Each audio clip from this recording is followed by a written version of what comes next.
Okay, good afternoon, everybody. Just a couple of things to start off with here. On behalf of the entire Department of Defense, Secretary extends our deepest condolences to the Rawat family, the Indian military, and the people of India after the tragic death of India's Chief of Defense Staff General Rawat in a helicopter crash. He left an indelible mark on the course of the U.S.-India defense partnership and was at the center of the Indian Armed Forces transformation into a more jointly integrated warfighting organization. The Secretary had the privilege of meeting with him earlier this year, and I really came to view him as a valued partner and a friend of the United States. Our thoughts and prayers are with the entire Rawat family as they lost other family members in this crash, and of course the families of all the victims of this terrible, terrible incident. We are deeply saddened by the loss. On a schedule note, the Secretary will meet tomorrow with Israeli Defense Minister Benny Gantz here at the Pentagon. As you can imagine, they plan to discuss the United States' commitment to Israel's security and shared concerns regarding Iran's nuclear provocations and destabilizing actions in the region. We will, of course, issue a readout of the visit after the fact, and I think, as you know, just as in the past, there'll be open press access to the arrival and to the very top of the meeting. Also, I think, as you may have seen or heard, President Biden signed an executive order today entitled Catalyzing America's Clean Energy Economy Through Federal Sustainability that demonstrates how the United States will lead by example in tackling the climate crisis. And work is already underway across the Department of Defense to leverage scale and procurement power to drive clean, healthy, and resilient operations. This executive order and its accompanying federal sustainability plan offer a clear statement of the President's priority to address the existential crisis of climate change. And as I think you all know, DOE is the largest greenhouse gas emitter in the federal government. And so we're committed to do our part. Our climate objectives, which we have laid down in our climate strategy, are well aligned with our mission goals. In fact, they are mutually reinforcing. Integrating clean energy can help enhance our resilience to all threats, including the effects of climate change. They can help reduce our greenhouse gas emissions and help us compete for the energy technologies that are essential to our future success. So you can read the Federal Sustainability Plan on sustainability.gov, and there's a fact sheet on whitehouse.gov where you'll find some highlights of the department's ongoing activities. And with that, we'll go to questions. Bob? Thank you, John. A couple quick questions on Ukraine. Has Secretary Austin begun consulting with his NATO counterparts about the possibility of reinforcing the eastern flank beyond what was already in the works? No, there have been no additional consultations about that specific potential outcome, Bob. Or weapon sales to Ukraine? You mean security assistance to Ukraine? We have no new announcements or decisions to make with respect to any additional security assistance with Ukraine. I think, we did approve, President Biden approved a $60 million security assistance package. The final elements of that will be arriving in Ukraine this week. Can you say what those are? Small arms and ammunition is the latest units that will be transferred to Ukraine's defense forces this week. Yeah. Another quick question, if you don't mind, is on the sexual assault prevention and the military justice reform legislation. Can you say how far the Defense Department has gotten this year in implementing the changes that it has talked about in that regard? In other words, prior to the legislation?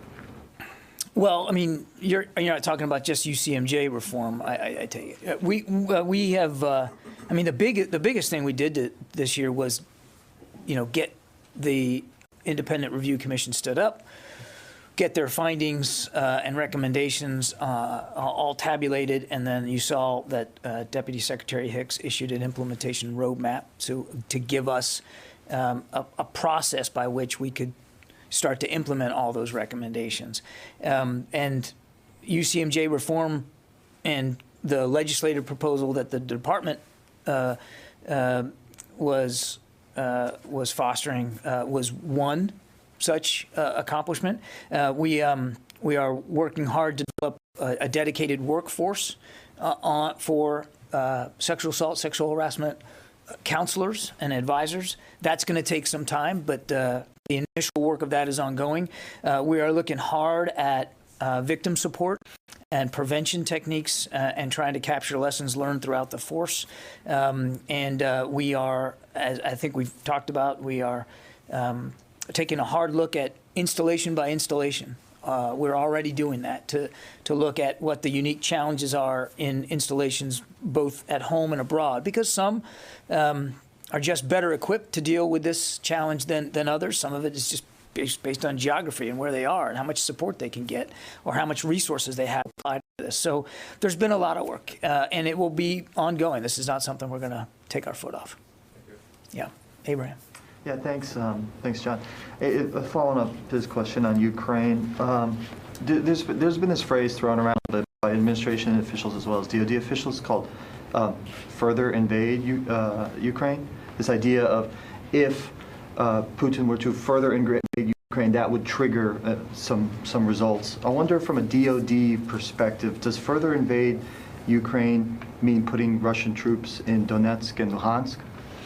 I think it means additional incursions into Ukraine, violating their territorial integrity and their sovereignty with additional units inside Ukraine, inside the borders of Ukraine. Considered part of Ukraine from U.S. perspective. I'm sorry? And Donetsk and Luhansk are part of Ukraine. Of course they are. Yeah, thank you. Yeah. Yeah, fine. Thank you, John.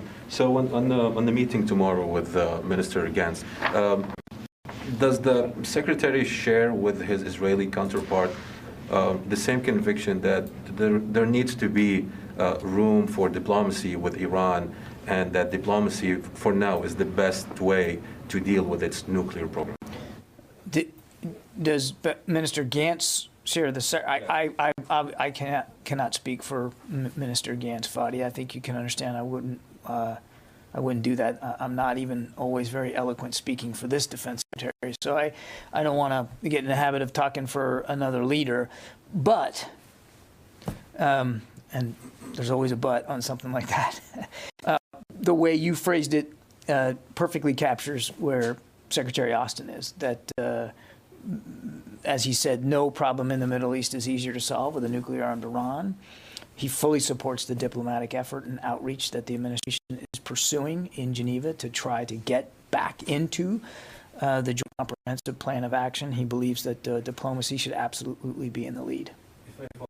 So will the Secretary be making that message clear again in the meeting with Mr. Gantz, or only discuss the concerns that both leaders share about Iran? Well, look, Iran will absolutely be on the agenda tomorrow, and as I said, we'll do a readout of that. So I don't want to preview or get ahead of a conversation that hasn't happened yet. But whenever Minister Gantz and Secretary Austin have a chance to speak, Iran is right there at the top of the list of things that they talk about. And the Secretary has been and will continue to be clear, publicly and privately, about how he sees the most appropriate path to pursue an Iran that doesn't have a nuclear weapon. But as you also know, his job is to defend this nation. His job is to look after our national security interest in that part of the world, every part of the world. And that means making sure that we have the right resources, capabilities in the region, specifically in the region, to protect those national security interests. And so he's going to remain laser focused on that. And a key piece of that, Fadi, is also to, and you've seen this when he's been over there, is to make sure that that we're helping contribute to the capabilities of our allies and partners. And our defense partnership with Israel is ironclad. We are still committed to their qualitative military edge. So, I mean, all of that will also be part of the discussion, I'm quite sure. Thank you. Yeah, in the back there. Thanks, John. Caitlin Burke with CBN News. So with no religious exemptions granted so far for the COVID vaccine, there's concern that members of the military have been stripped of their religious liberties. Can you just speak to that? I know you have in the past. Sure. And to why that exemption is so rarely granted. Yeah, you're right. There haven't been any religious exemptions granted by the services. I would ask you to speak to the services about their exemption policies. That's not something that's centrally managed at the secretary's level. They are always rare. Religious exemptions for military medical requirements they are typically historically very rare. I can't speak to each and every case. Again, I'd point you to the services.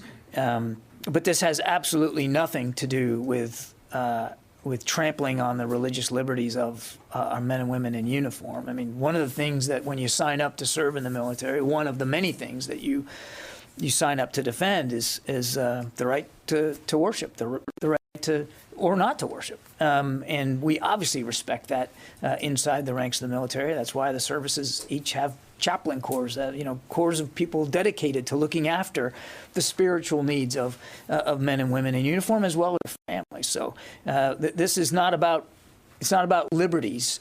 It's about a military medical requirement to keep them safe, to keep their families safe, to keep their units safe. And the Secretary continues to strongly believe that these vaccines are the best way to do it with respect to COVID. And just because none have been approved doesn't mean that they can't still be applied for. As we've said in the past, and not everybody. Look, there'll be some medical exemptions and people whose doctors don't want them to get the vaccine. We understand that. And for those who strongly feel like their case merits a religious exemption, they are absolutely entitled to ask for that. Yes, ma'am. Thank you. Liz Frieden with Fox News. With the NDAA that the House passed last night, is there anything not included in it you wish would have been included in it? And as far as the Senate passage goes, are you hopeful that they're going to, pass it in time? So I'm because it's still working its way through legislatively. I'm going to refrain from providing a detailed comment on what's in it and what's not in it. As you rightly pointed out, it has to now go to the Senate and then ultimately to the White House. I'm sorry. And your second question was? Is there anything that this year makes it different than in years past? Well, I mean, the big muscle movement is the sexual assault, sexual harassment provisions. I mean, that's a historic initiative here, removing those crimes and related crimes, the prosecution of them outside the chain of command. There's lots of puts and takes. Again, I really would rather not deliberate over all of them while it still has to go to the Senate. We stand by the budget that we submitted under President Biden's total budget back in the spring. Stand by every article in there and everything that we felt we needed. So I would point you back to our budget testimony in terms of where we are on all these various programs. I remember now. I think your second question was about how fast do we want this. Obviously, we'd like an appropriated budget as quickly as possible. You saw the Secretary commented on Monday about continuing resolutions. Now, that was about the prospect of a year long. I mean, we've got a CR now that gets us into February, but a CR is very limiting. It doesn't allow us to start new programs, and it ties our hands in other areas. So we would obviously like to see a budget NDAA passed as soon as possible. Thank you very much. And I have a question on a completely different topic. The fuel leakage at Red Hill in Honolulu. I was told the Navy's going to put out a statement today on it. But do you know anything about what their plan is moving forward, and how does it affect the fleets in the Pacific? What's the impact? Yeah. So let me first say that the Secretary is obviously aware of this issue, and he's following it closely. And nothing's more important to him or to the department, and I know the Navy feels this way as well, than the health and welfare of our people and their families. And obviously, we're all deeply concerned by the prospect that contaminated water would have found its way into on-base residences and into the daily lives and diets of our people. So it's of significant concern to the Secretary. Now, he's been in touch with the Secretary of the Navy. As you know, the Secretary of the Navy and the Chief of Naval Operations were out in Hawaii just a couple of days ago, doing town halls, talking to experts, trying to get their arms around this. I certainly won't get ahead of their investigative efforts or what decisions they might make. So I'll point you to the Navy for if, in fact, they're going to have some sort of announcement or something to speak to today. But it is something that the Secretary is very closely monitoring and very much in touch with Navy leaders on. Thank you. Yeah. Janie. Thank you, John. The commander of the U.S. Army in Japan, General Bowell, said at the annual forum yesterday that he called, hold on a second, I got something. So his quote said that the combined anti-aircraft defense must be strengthened in response to threat from North Korea, China, Russia. And he also pointed out that these countries are collective threat acting. And my question is, China is interfering with the missile defense system in U.S. and South Korea. Are the missile defense system of the U.S. and South Korea effectively working against the threat from those countries? This is the kind of capability that we not only believe we need in the region, but that we need to continually review and upgrade as necessary. And I think the general was speaking to that need, to that the importance of that capability. I think this all folds very significantly into the Secretary's vision of integrated deterrence, and you heard him talk about this out at the Reagan Forum. This fully netted effort to get capabilities and operational concepts working together with modern technology to help change the calculus of any would-be foe. And what you heard the Secretary talk about, and I think it gets to the General's point, that it's not just about U.S. joint forces and capabilities working together, but combined as well with our allies and partners. I won't talk to the specifics of defense systems on the peninsula, but as you well know, the Secretary was just out there, and he had a lot of good discussions with Minister Suh and President Moon about the defensive capabilities that we continue to have on the peninsula, and how we can keep those robust. And I would just tell you that it's not something we ever just sit back on and say, okay, it's perfect, we got it right, we're not going to change it. It's something that air and missile defense in particular is something that we always want to review and adjust as necessary. Thank you very much. You're welcome very much. Travis. Hey, John, thanks. I wanted to follow up on the UAP group that Deputy Secretary Hicks recently created, because there was some significant movement on Capitol Hill about it. Is that group currently active in collecting and analyzing data from the services? Or if it's not, is there some timeline of when it's expected to be fully stood up and operational? You know, Travis, I can't sit here and tell you for sure that there's been an initial kickoff meeting. I mean, the Deputy Secretary did launch and establish this group, and we talked about it last week, I think.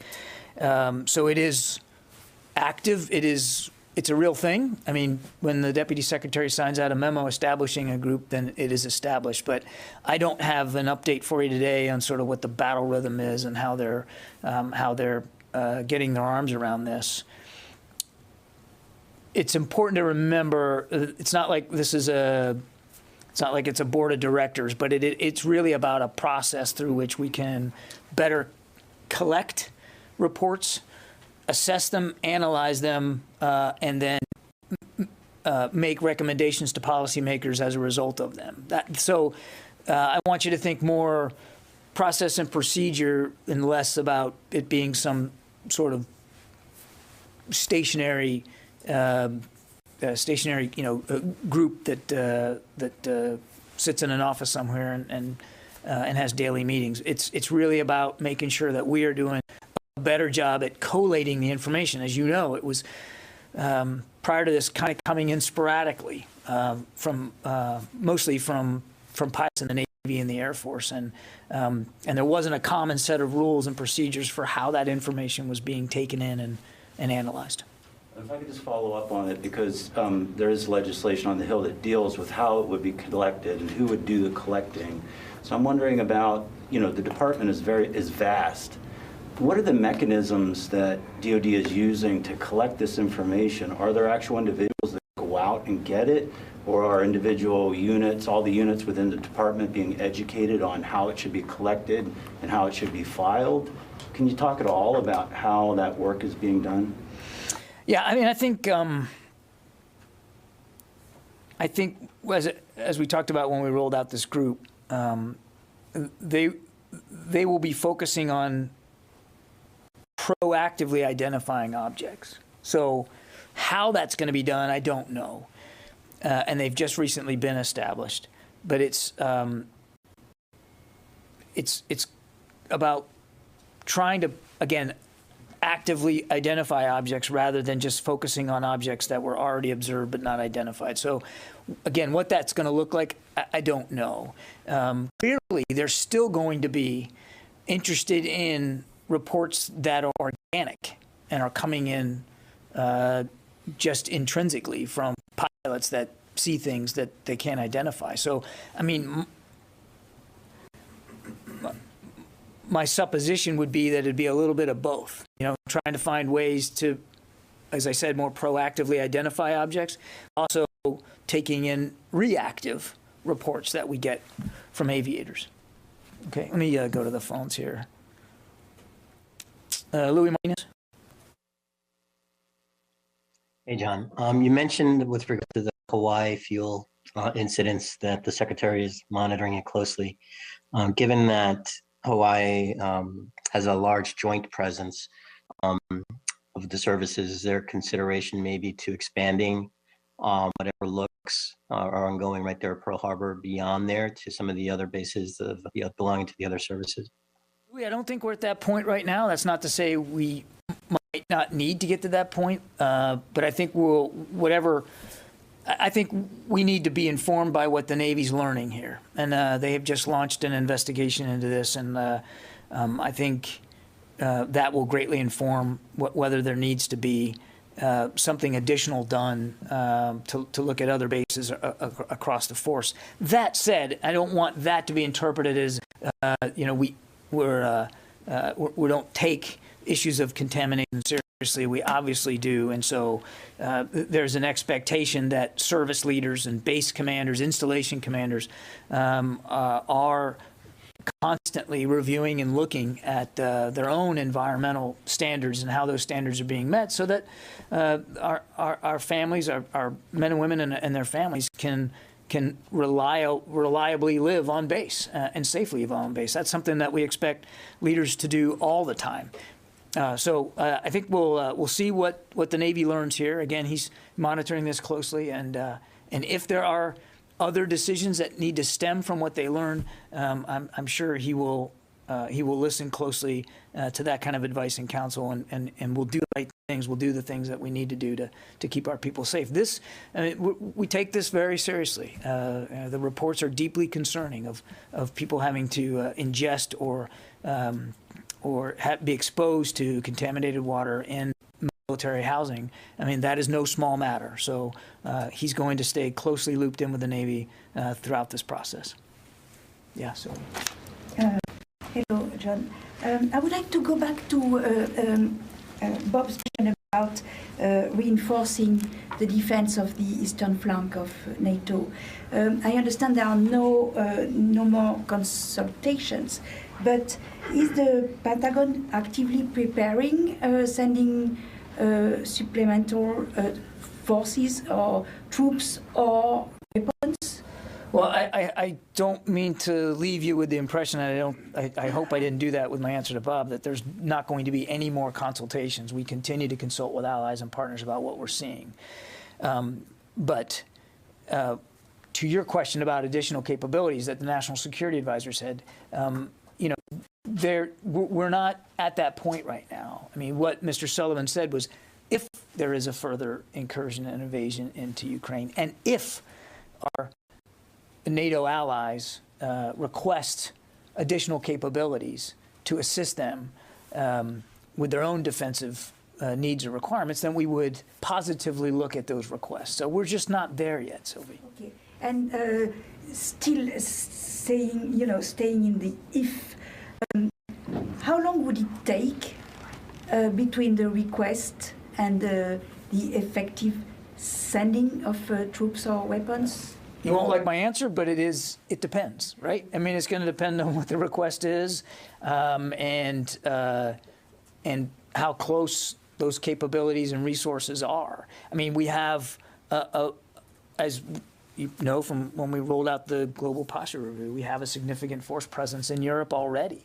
And many of those units are on rotational deployments. They can be moved about fairly efficiently. So there's a lot of capability in-house already on the continent that General Walters has at his disposal. But again, it would all come down to what the request is. Not unlike the way we handle requests for forces here domestically, right? When another agency wants assistance from, whether it's the National Guard and vaccines or whether it's troops on the southwest border, there's a process to look at a request, to validate it, and then source it out. We're very good at that. And some of those can move faster than others, again, depending on the scope and the scale and the geography. Yeah, Eric. Still on Ukraine, has the U.S. government placed any conditions or restrictions on where, how, and when the Ukrainian military can use the Javelin anti-tank missiles that have been delivered so far? Our expectation for use of the Javelins, Eric, are that they're to be used in a self-defensive mode for self-defense purposes. But there is no geographical restriction on where they can be used inside Ukraine. We expect them to use them responsibly and for purposes of self-defense. So if they're deployed in the front lines today, they basically be used in any way the Ukrainian commanders see fit? They belong to the Ukrainian armed forces, Eric, and our expectation when we've delivered them is, again, that they will be used responsibly for self-defense. But we have not tied them to a geographic region inside Ukraine. And we would expect, I mean, you didn't ask this, but I mean, all the articles that we have provided in security assistance packages, just like I told Bob, there's another package arriving this week with small arms and ammunition. Everything that we're providing, we expect them to use responsibly and for their own self-defense. Yes, sir. Thank you, sir. I have a question regarding the report that China is seeking to establish a naval military base in Equatorial Guinea, Atlantic coast of Africa. You touched on this Monday in your press conference. You said that this would raise national security concerns for the U.S. But it's kind of vague. What exactly are these national security concerns regarding this incident? And what would the U.S. be prepared to do, the U.S. DOD be prepared to do to counter such a move by China? I think I'm going to leave my answer the way it was on Monday. I think I'm just going to leave it there, if you don't mind. Let me get back to the phones. Karun Demarjan, Washington Post. Thanks, John. So two questions. First, just going back to the Iran issue. There seems to be growing impatience among Israeli leadership with the diplomatic process and, more agitation towards doing something militarily. So I know you said Secretary Austin thinks that the diplomatic approach should lead, but what on the military side is he willing to talk about, if anything, in this meeting with Gantz tomorrow? And then my second question is going back to the Ukraine issue. The NDAA that just passed the House last night and is looking to pass the Senate this week would put another $50 million on the table for assistance in the next fiscal year. What type of assistance would that actually be paying for? Is it more small arms and ammunition, or would it be something that would be have more power as used against Russia? Okay. So on your first question, obviously I wouldn't speak again to specifics of the conversation. Hasn't happened yet with Minister Gantz. As I said, they always talk about the threats that Iran poses, and as I also said to Fadi, I mean, he takes seriously our responsibility to defend against threats in the region, and we have capabilities there in the region. He got the chance to see some of them on a recent trip out there to Bahrain. I think you can understand why it wouldn't be prudent here from the podium to speak to ifs and thens in terms of what might be available. Our job is, as always, to provide the president options. And this job, this institution is charged with providing primarily military options to the president, but ultimately those are decisions that only the commander-in-chief can make. Again, the secretary supports the work of diplomats and a diplomatic solution to this. He supports a return to the Iran deal, but obviously negotiating that return is in the hands of our diplomats at the State Department. And in the meantime, he has large responsibilities to make sure that we can protect our national security interests there in the region. On Ukraine, we are aware of that article in the pending legislation that passed the House last night. Again, I don't want to get ahead of legislators. Lawmakers have to decide this and before they can send it to the president. So I would be loath to get into specifics there. And to your other question about sort of what would it look like, I mean, some of that could be decided by legislation itself. I mean, how specific do they write in whether this proposal passes the Senate and gets to the president's desk? I mean, a lot of it's going to depend on how it's written. All I can tell you is that of the $60 million package that President Biden already approved, and we are now finishing up this week, there is both lethal and non-lethal. There is both, articles in there, assistance, everything from Javelin anti-tank missiles that we talked about just a few minutes ago, to patrol boats, to small arms and ammunition, which we talked about a little bit earlier. Of course, and there's, more benign articles, medical assistance and that kind of thing, medical articles and that kind of thing. So I can't speak for legislation that hasn't passed yet. All I can tell you is that this administration has been willing to provide security assistance items to Ukraine that actually really does help them defend themselves. Megan. So they first released its COVID-19 guidance today for airmen who don't comply with their vaccine mandate. It includes specific language for the National Guard. It does not address what will be done in the case of somewhere like Oklahoma, where you have a chain of command that has said we're not going to enforce this mandate. And so you may have commanders who don't report that they have airmen or soldiers eventually, particularly possibly in the Army, who aren't vaccinated. What powers do the military departments have from this level to reach down into those records and do their own auditing if they have to worry about commanders who are not going to report on vaccinated troops? Is that something that they can do from up here to initiate their consequences? That is a very specific question for which I have no specific answer. I'm going to have to take that one, Megan. That one gets more detailed than I think I'm prepared to go into right now. You're right. The Air Force did submit their memo. The Army will be submitting theirs relatively soon, we think.